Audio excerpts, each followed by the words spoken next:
Hey, what's up, everybody? It's Trent Dyrsmid here. Thank you so much for joining me for another episode of the Bread Ideas podcast. I'm here to help you discover what works in e-commerce by shining a light on the tools, tactics, and strategies used by today's most successful e-commerce entrepreneurs. On the show with me today is Lora Ivanova, co-founder and chief executive officer of MyLabBox, the first nationwide at-home STD testing to treatment service staffed by STD experts. During Lora and I's discussion, some of the questions I ask her include how she came up with the idea, how they created the products, how they launched the products, and how Amazon fits into their strategy, and so much more. So there's no doubt that Lora's choice of products is outside what most folks in the e-commerce space are selling. And given the success that she's had so far, there is plenty to be learned from her. So grab your notepad, and please join me in welcoming Lora to the show.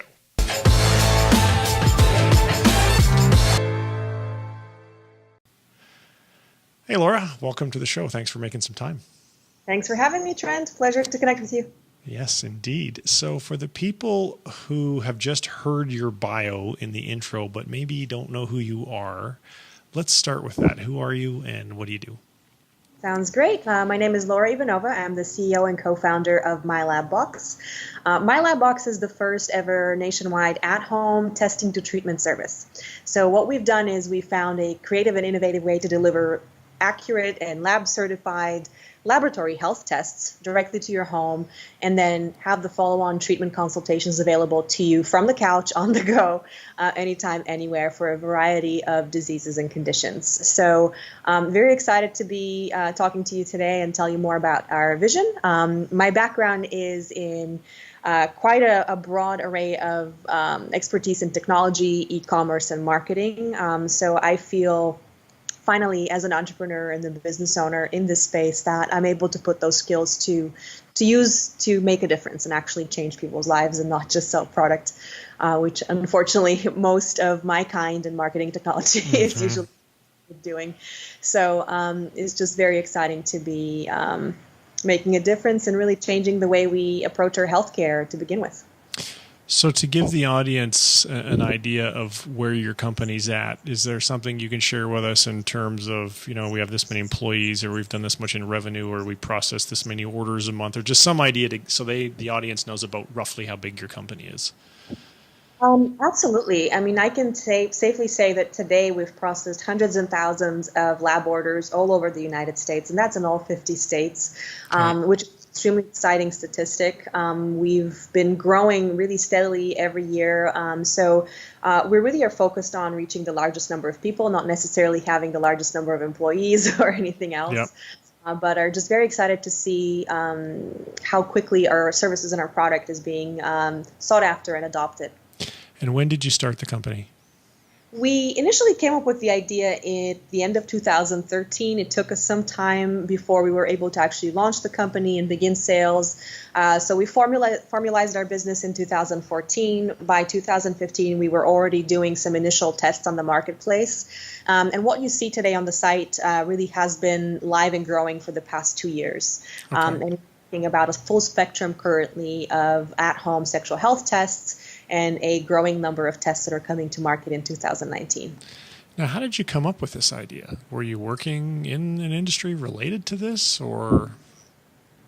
Well, I was working in e-commerce, and when I talk about e-commerce, I'm talking about several of the top 2% e-commerce companies in the world, largest ever direct-to-consumer electronics reseller, as well as registry business. So it's been very fascinating to me over the years to see the power of e-commerce and how even things like, let's say Netflix and many other kind of direct-to-consumer online services have revolutionized brick-and-mortar solutions. Mm-hmm. I decided to step away from the corporate comfort a few years back, following kind of a car accident that made me really reevaluate what I was doing with my life, and spent some time really focusing on finding organizations and a new direction that I felt really had a purpose. So seeing how a business, how much power a business can have in moving a large volume of goods and services to consumers. We're talking about companies that were doing revenues in the 2, 3, 4, and higher billions in revenue per year. And the question always remained to me, what if we could do this for something that actually was changing lives? What if we could do this to something that actually was making a difference to people? When the idea specifically about MyLabBox came almost serendipitously, I was catching up with my co-founder at this time, Ursula, and just sharing stories about kind of where we were with our lives and kind of funny anecdotes, if you will, about dating in a big city. One thing led to how awkward conversations are around, have you ever been tested? And, do you know your status? And we almost jokingly said, there's got to be, it's 2013, for goodness sake, there's got to be a better way to do this. We probably are just out of the, loop and just don't know about it. And semi-jokingly decided, well, let's Google this. Let's just figure this out right now. To our amazement, we realized there was no solution on the marketplace that made this type of testing, which requires a lot of privacy, and there's a lot of concerns about confidentiality and not being necessarily seen walking into a certain type of clinic. Just nothing that made it accessible and easier, and nothing had seemingly changed in the process and the way people were screening for over 100 years. I remember from very early childhood, kind of the AIDS campaign, and so many efforts being placed on moving people to clinics and getting them in to get tested and to know their status. And from my experience in e-commerce, I already knew that that's really not the effective way to deliver goods to consumers. Really, the way is not to drive the people to the stores like Best Buy or anything else. It's to actually have an e-commerce site and deliver the goods to the consumers whenever and wherever they are on the terms that they want. And really, that's kind of that was the aha moment for me is, what if we could apply this very simple and extremely successful formula of e-commerce to healthcare, and specifically to removing the discomfort in laboratory testing and the stigma specifically around sexual health. So that's kind of again. So at this point in time, so you've come up with the idea, you've got this big background in e-commerce, you probably have zero experience in the healthcare industry, and you have to create, which is fraught with regulations, and you have to create some products that you can sell to consumers on the internet. What did you do? How did you, without going on, into too much detail, because this is an e-commerce show, but I'm still curious, is in a nutshell, high level, how did you create the process or the products? What was involved and how long did it take? Well, I think the one level of experience with healthcare that I actually worked the best in this case was the experience with healthcare as a consumer of healthcare.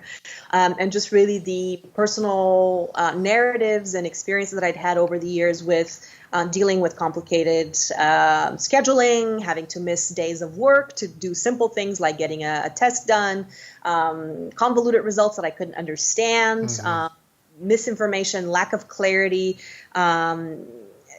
All of these experiences really became something that drove how we approached delivering healthcare to end users. With regards to regulatory landscapes and all that obviously complicated scenario, we really came down to us seeking out the right experts in the space and finding them early. We were very to not only reinventing healthcare, but also really making sure that we bring what works about it into what we were planning to do, and making sure that what we're creating is lab certified, it's diagnostic, it's actual testing that can be actionable. And can really result to faster and better treatment, not only just kind of clarity over somebody's health status. So let me interrupt for a minute. So when someone buys one of your products, they get shipped this thing. I mean, do they have to poke themselves with a needle and suck the blood out and send it to the lab, or how does it actually work? It's very non-invasive, actually. They have 3 ways to collect a sample, and the type of sample we need really depends on the type of infection that they need to screen for. So urine is one of them, which is very simple. They pee in a cup, transfer a little bit, mail it back.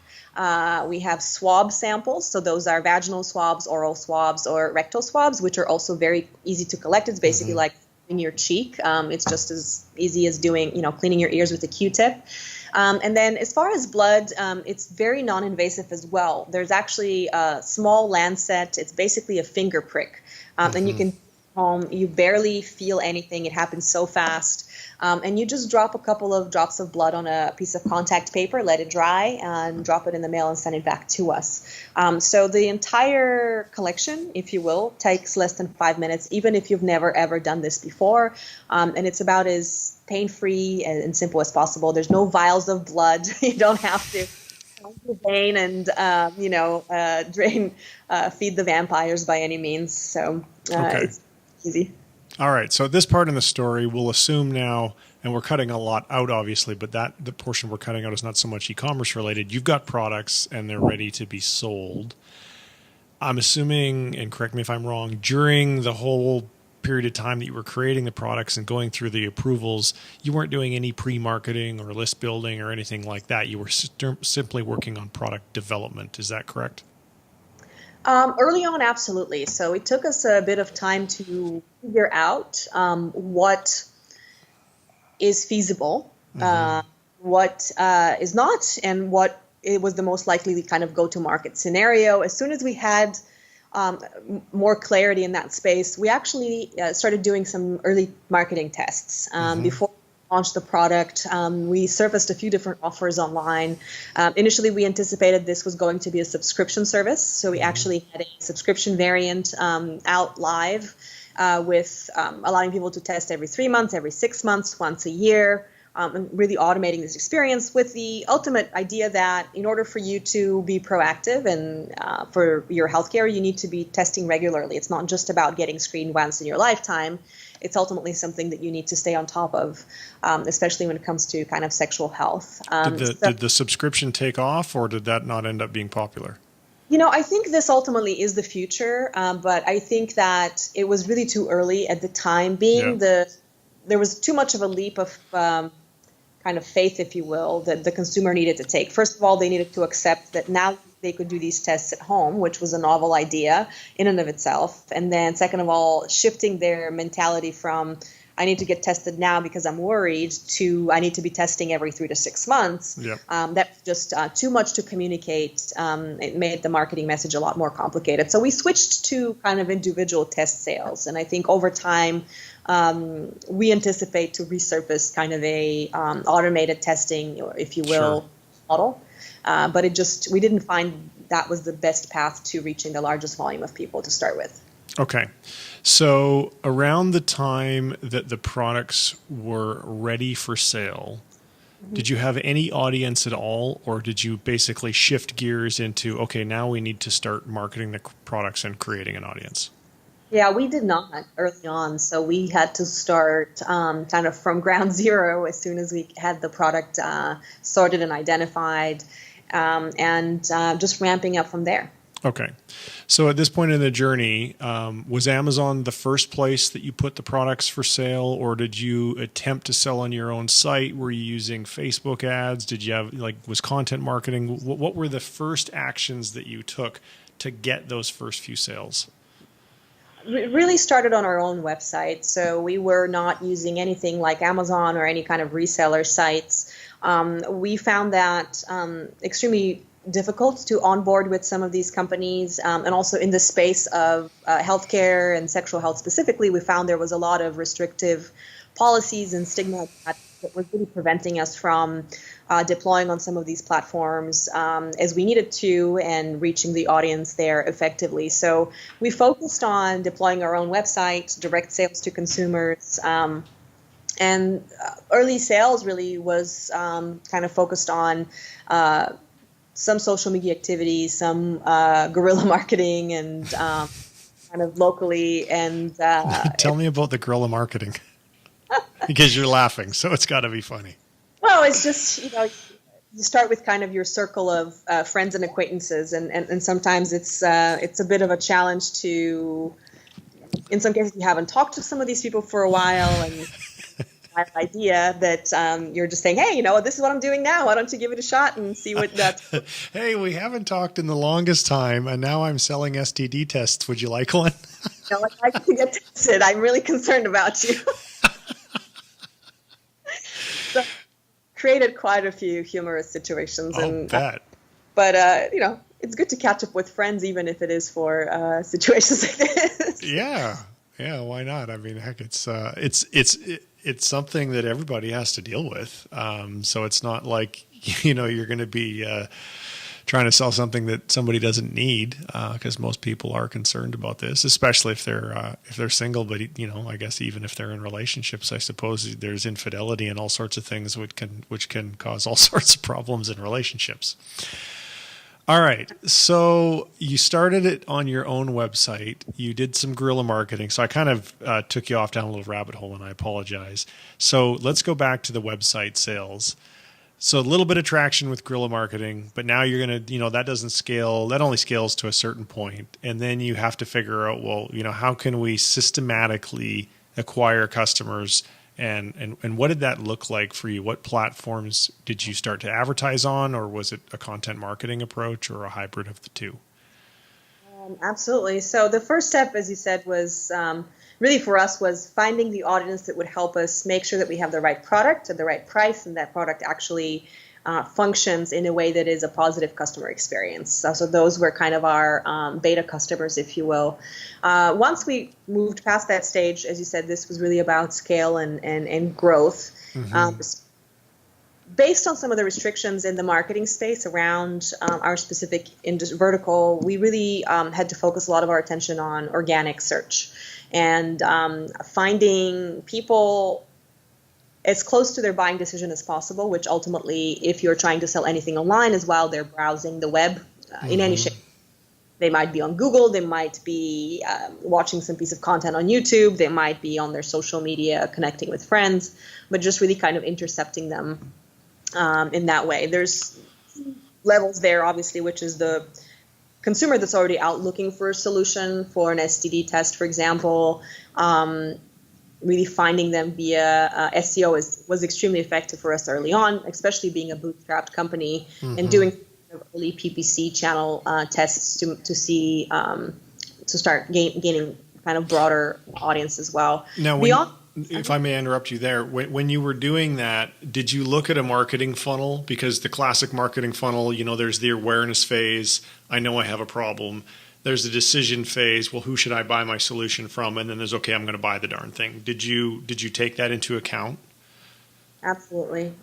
So there's the top of the funnel is actually a little bit more interesting with what we sell, is because there's already a fairly large number of consumers that are aware that they have a problem, and they're already into that looking for a solution phase. Mm-hmm.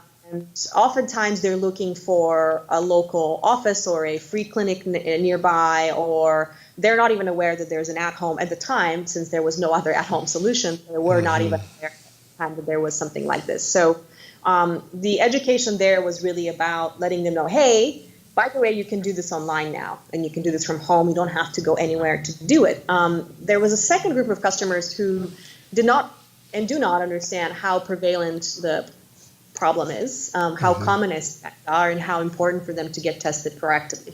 So with them, we started a bit earlier in that thought process, which is in that education process is, hey, did you know that by estimates, half of Americans today are living with a sexually transmitted infection? Mm-hmm. Did you know as many as 80% of infections have no symptoms? Did you know that many times STD symptoms can manifest as symptoms of the flu, for example, something very innocuous? Things like that we found over time was really just building more awareness about what we do, creating our kind of an opportunity for customers to land on our site, learn who we are, and then in many of these cases, they weren't necessarily buying a test right away, but at least they had awareness that we existed, and eventually when they were ready down the line or were preparing to have a new partner, et cetera, they would come back and purchase a test. Now, between that first touch, maybe and they're just in the education phase, so you've captured that traffic one way or the other. Were you trying to get an email address so that you were able to send out periodic updates or offers or what have you? And if you were, because obviously in my businesses, I do that, and most businesses do. But I'm trying to think in your particular niche, like what's the free report or the download or the something, the ethical bribe, and to get them to give you an email address? No, I mean we're still. I think we've done some fun stuff. We had a very cool quiz that was extremely popular, which was what is your sexual animal quiz. So you basically you answered tests around your kind of behaviors and preferences, and then you're a lone wolf or you're a leopard, and had a bit of a funny kind of description around your personality style. So we found content like this was engaging. People responded well to, and we had some success in kind of acquiring some email addresses that way. Mm-hmm.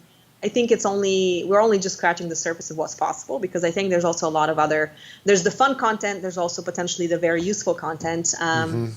It's hard. What we're really trying not to do is go the hardline education route that many nonprofits have done and failed with, which I think ultimately turn people off and away because they feel like they're being talked down on or talked to in a certain way or preached or and as grown-ups we tend to kind of avoid that. So we found better success with content that was had an educational element, but was ultimately entertaining and engaging. Like an explainer video that sort of made fun of whatever the topic is, but with an educational twist to it, something like that?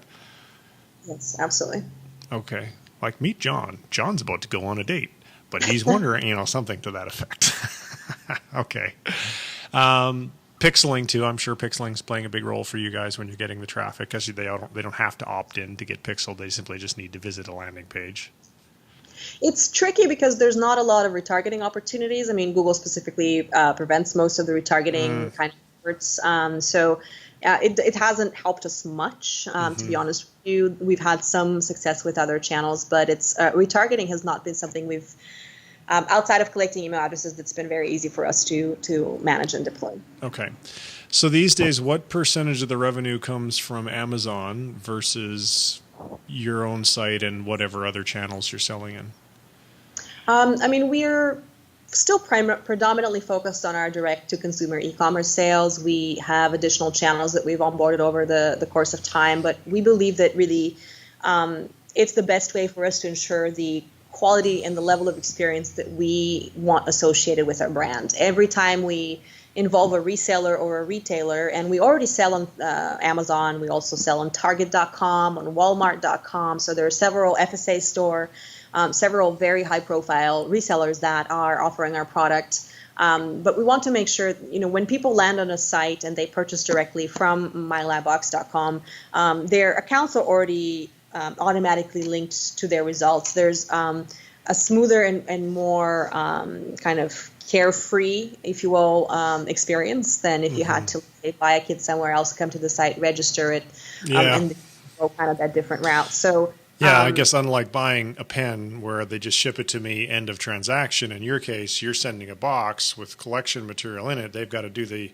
process. They've got to send it back, and then they've got to get the results. And Amazon is going to make that process a little bit more challenging than if they're coming to you. Well, maybe even a lot more challenging than if they're coming to your site directly. A lot more challenging.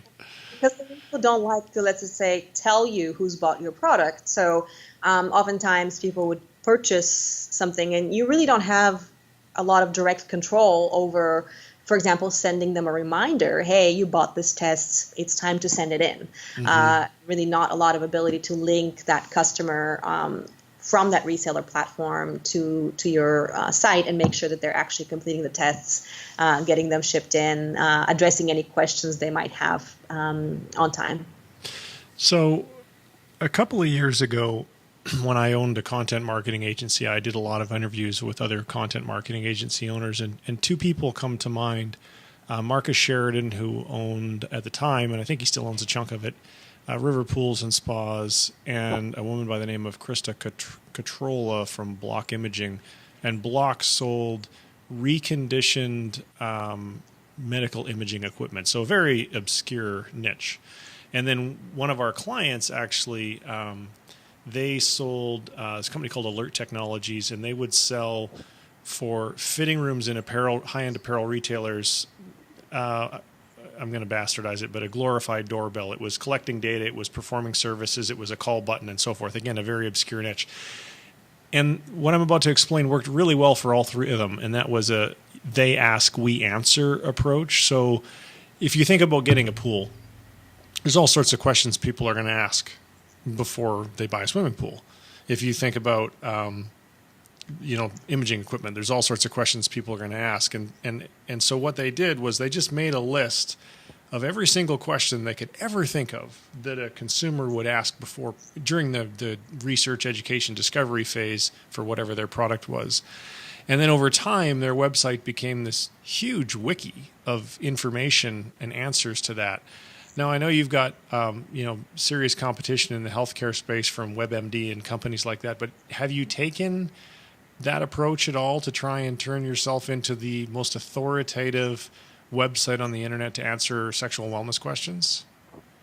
We actually have over time, and customer questions have absolutely been one of the vehicles that we used to identify what are people's biggest concerns, and whether that's concerns, points of insecurity, questions, uncertainties, and in some cases even areas in which we felt they needed additional education in. So it's content is a long tail approach. It takes a lot of time and effort, and it's not something that you can kind of launch overnight and see results from. But it's something that we always keep as part of our ongoing effort. We have a blog with quite a number of articles there that continue to get updated over the course of time on anything from,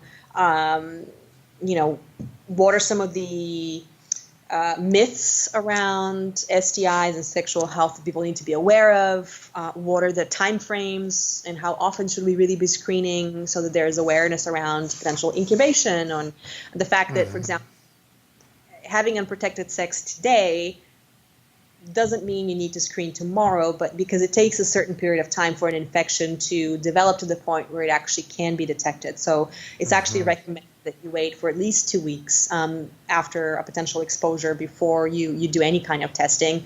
Otherwise, you may have an infection, but be way too early to detect it and get a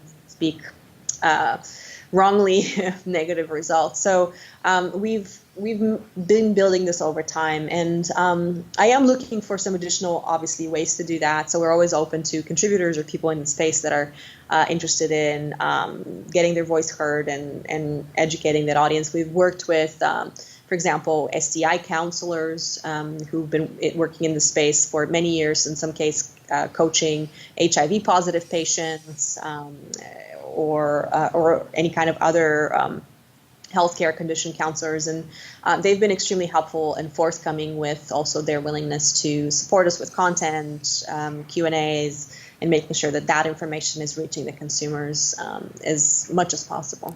So something you may want to Google. Years ago, I interviewed a fellow by the name of Derek Halpern, who's still a very, very popular blogger to this day, even more popular. And he coined something called the drafting technique. So if you just type Derek Halpern drafting technique, you'll find it.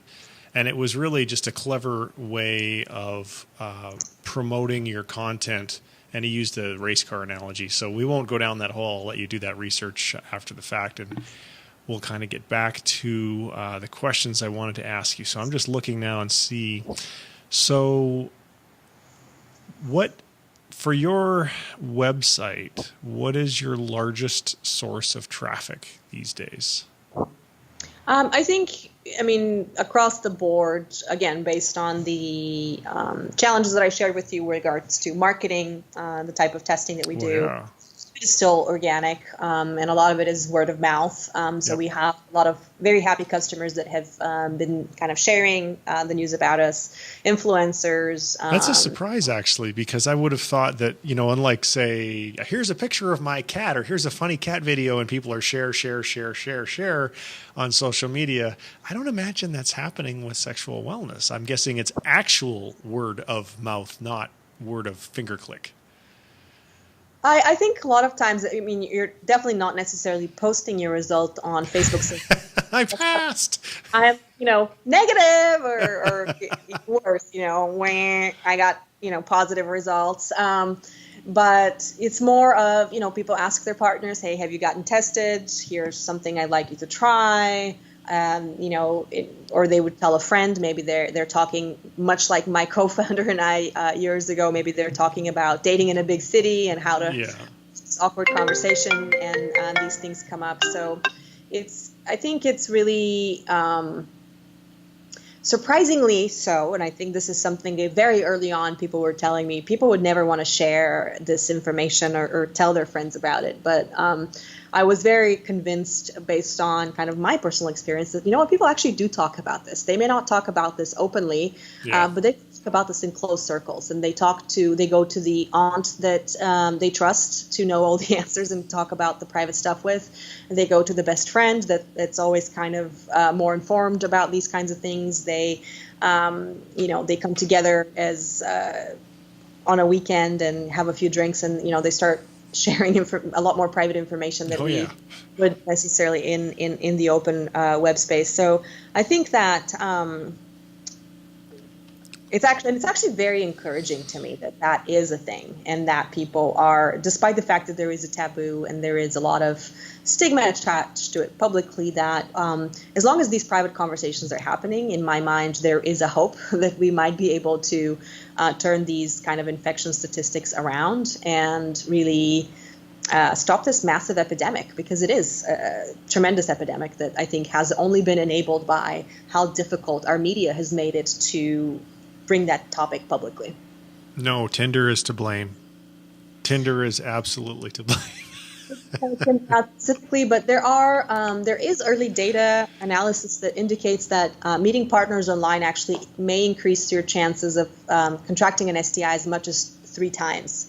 Yeah. So there's no comprehensive data study. I think I'm inviting all data scientists out there to do one and let us know the outcome. But I'm pretty confident that the result will be equivocally positive, that obviously meeting partners online increases your chances, because you're not only meeting more partners, but you're also meeting partners outside of your traditional social circles. The beauty of old-fashioned dating was that if you met people in a closer proximity to yourself, your friends, your social circle, you are more likely dealing with people who have already kind of an established level of trust or familiarity, but you're also containing any potential infections within that social circle.